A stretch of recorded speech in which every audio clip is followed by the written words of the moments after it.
My name is Jeff Russell. I am the president and co-founder of the Pango Group. I'd say I do escrow, but I don't do escrow. I think we do escrow at the company. I do people.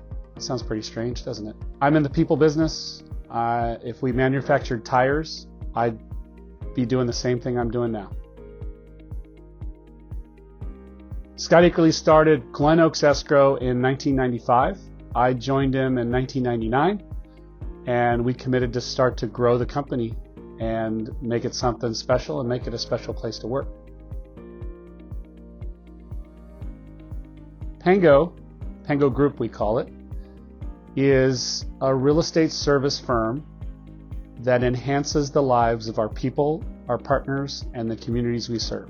That's straight from our mission statement, so it's something we're serious about. We do real estate, and it happens to be escrow, but if we can enhance the lives of our people that work with us, our partners, which are realtors, the messengers, FedEx guy, anybody that walks in this door, and our communities, we have offices all over Southern California, so it's showing up for the community the way the community wants us to show up in each different community.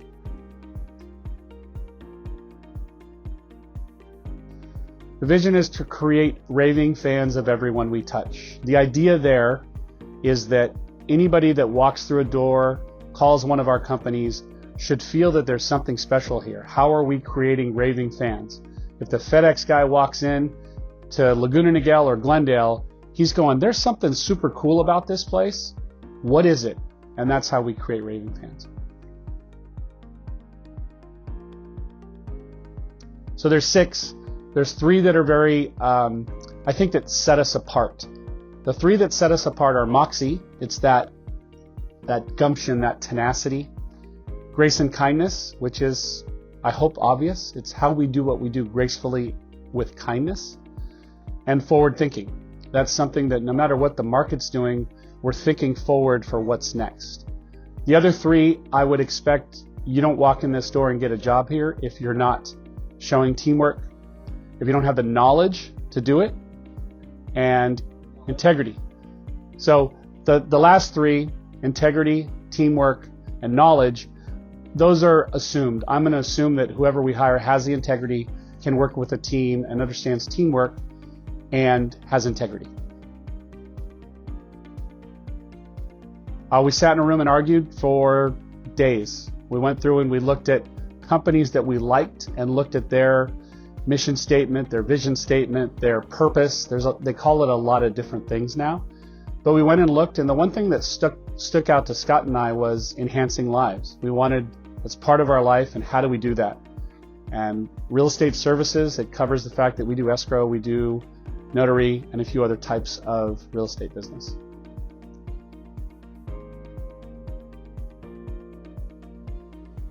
I started working at 14 years old at a dental lab local in my community and made plaster molds and did gardening and yard work. I always seemed to have 2 or 3 jobs as I was growing up. I was a lazy ass up until about 14. Started bartending when I was 19. They didn't ask me how old I was, so I started bartending. But sales was always something I wanted to do. So I started in sales when I was 20. So I bartended and a sales job. Had some success at that. Started with a company that sold barcodes. So they were film masters for barcodes, and became a executive there and an owner there. And then Scott and I had started a mastermind group 5 years prior to me joining, and we said we should do something together. And I joined Scott officially in April of 2000. In April of 2000, we had 25 employees, and at our height, we had 310 employees. Oh, the great thing for me is my mission is my life, right? Coaching people is a big part of my life, and whether I walk into a 7-Eleven or a Starbucks, there's an opportunity to enhance lives, to walk in and make someone smile, to seem interested, to say hello, how are you, and not just be a number walking through. So there's always a chance to make a difference and enhance lives of the people around you. So thankfully, if I'm living my best life, I'm living a very similar mission. So this is really important because you can throw up words on a wall and pictures of icebergs and motivational quotes. It's managing to your values. So it took us 3 years after we put the mission, vision, values up on a wall to get people to believe it and start acting like it. We would do contests. We would go to offices and have meetings and say, who knows our values? And the first time, no one knew the values. Second time we went in and said, here's a $50 gift card. Who knows our values? One person knew one. So the next time we came in, everybody knew their values. So it took about 3 years of putting it on the intranet, putting it in marketing pieces, speaking about it. We also do our personal development plans, and we grade everybody on our values. How are you with knowledge of escrow? What is your integrity like? Your teamwork, your grace and kindness, your moxie. If someone's not performing, we can usually discuss one of the values that they're not performing. If they're not showing up on time, we talk about teamwork. Listen, it's important to your team that you show up on time. If someone's being an asshole to a client, we can say, listen, we're about grace and kindness, and you're not being graceful or kind. So we manage to that. It's important that we manage to our values. Oh, this is something that I'm passionate about. Clear is kind. So it's important that we're clear with our employees. When we onboard, we ask them what they want to be, what they want to do, where they're going. If they say something like, I want to be the CEO, or I just want to have life balance, or I want to make more money. Anytime something goes a little wrong, you could say, listen, I understand you want to make more money.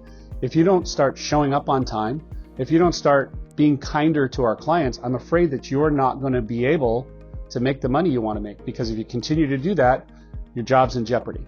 So it's making sure that we're speaking to them the way they need to be spoken to based on their goals that they want to accomplish. You know, the challenging part is to get everybody to believe. And when you first put it up on the wall, everybody goes, yeah. And that's why it takes 3 years. You have to live the values. You have to show up every day with those values in mind. So every situation comes back to the values. You got to train your managers on it.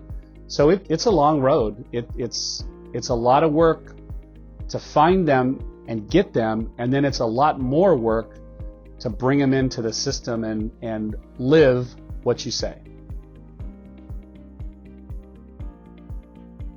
Forward thinking is really about tough times. When the crisis happened, everybody calls the crisis of '08. In real estate, it was really the crisis of '07. So real estate really dropped in '07. We were going to foreclosure conferences, talking to banks when there was no business. So it was that forward thinking that allowed us to be in we call it REO, real estate owned, in the foreclosure market when everybody around us was laying people off. We hired more people, we had more business because we were forward thinking and knew that a different market was coming in. Teamwork, teamwork's just, it's a really important function. We have escrow units and each of them is a team. So getting those teams to work well together and then to work well within the office together is really important. We have one mission, one vision, one set of values. Each office that we have is a little different. They dress a little different. They speak sometimes a little different. San Diego is different than our Beverly Hills office. But at the end of the day, the team works well together under one mission, vision, and value. So 3 principles of hiring for us: hungry, humble, and smart. Are they hungry? Do they want it? Do they want to succeed? Do they want what's next? Humble, we want someone that's humble that we want to hang out with. And smart, do they have the smarts? And really it's more people smarts. Can they get along with other people? Do they have that emotional intelligence to make it at this company? Those are the 3 things we look for, no matter if we're hiring for a receptionist or a vice president or an escrow officer. The raving fan, I thought about if my mom walks into Laguna Niguel office or walks into Glendale, is she experiencing something that's special? Is someone looking at her saying hi and caring? That's the raving fan. If you're doing an escrow, it's that 1% plus. It's doing what you should do plus 1%. That's how you create raving fans. And do it with a smile, and do it with concern, and do it with grace and kindness, and sometimes a little bit of moxie. Yeah, it's similar in both rough times and good times. Sometimes people just don't get it and they're not a part of the system. The most important thing is when you find those people that don't fit into your culture, to let them go to the next culture, to sit with them and say, listen, you're not a fit for this culture. So we have to identify that quickly and then do something about it. I'm sure they're gonna excel in other cultures. Our cultures are not the right fit for them. So it's really identifying those people that don't get it, don't want to get it, and making sure they're on to their next adventure. I'm probably known for directness, so I'm more likely to get in there and say it quickly. And then I also try to communicate the way that the person needs to be communicated with. I tend to move around a lot and talk fast. That's why we're doing the second take of this now, because last time I was moving around so much. I try to communicate. If someone speaks slower or softer or louder, I try to communicate the way they need to be communicated with and be there with them through the journey. But keeping in mind that clarity and directness is kind, and doing it in a graceful and kind way. I started coaching because my coach said you should try coaching. So I asked 2 of the employees here if they wanted to give it a try, and if it works, great. If it doesn't, it doesn't. And that was 12 years ago now. We have 65 people in coaching, and I've hired 4 coaches that also coach people here, and I'm passionate about it. That's the point in our mission about enhancing lives, and it's being able to be there and help them find their own answers. That's what coaching is about for me. Shut up, right? Ask the right question. When you think you have the answer, pause, ask the question. It's really, really, really about helping them find their own answers. And a lot of times coachees will come in and say, what do I do? And the answer is, well, what do you think you should do? And it's tough not to just throw in your 2 cents and really be there and help them find the answer. I'll be coaching. I'll be passionate about enhancing lives of the people I work with and the people I'm around. I'll be golfing more, and I'll be traveling a little more. If I started a new company and we were manufacturing tires, it'd be the same thing. It would be automobile industry that enhances the lives of our people, our partners, and the communities we serve. And the values might be a little different, but for me, grace and kindness, moxie, forward thinking, that's going to be imperative for me. That's going to be, so I'll give you the enhancing lives and the moxie, grace and kindness, forward thinking, and then plug in whatever company, and I think you can have success. I didn't know anything 20 years ago. So I don't even know what I know now. I think that for me, being a junior college dropout, for me it was educating myself and reading a lot of books and listening to a lot of podcasts now, and just getting thousands and thousands and thousands of hours of information into my brain that I use every day. I don't know where they come from.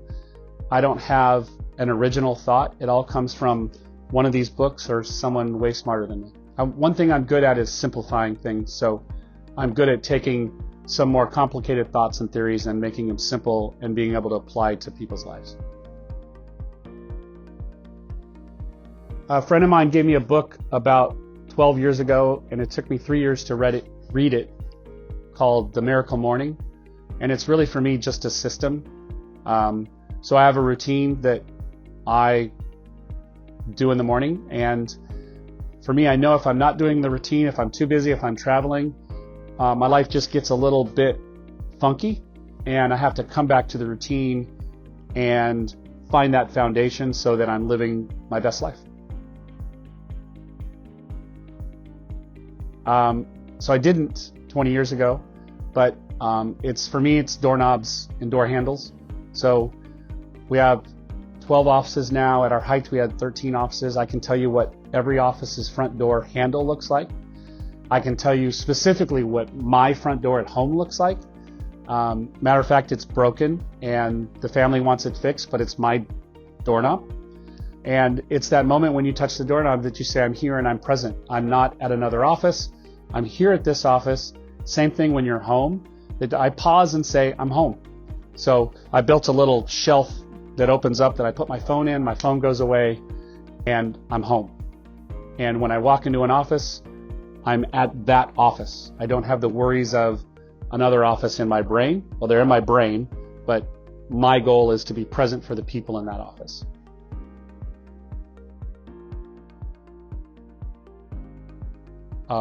Love whatever you're doing, and what you love to do will find you. I think that's the only original quote, only original thought I've ever had. Is the point of that is, I was a bartender, I liked it, I acted like I loved it, and somebody came along and said, hey kid, and there was an opportunity there. So I think that if we tell, especially young people, instead of find what you love what you do, and what you love to do will find you.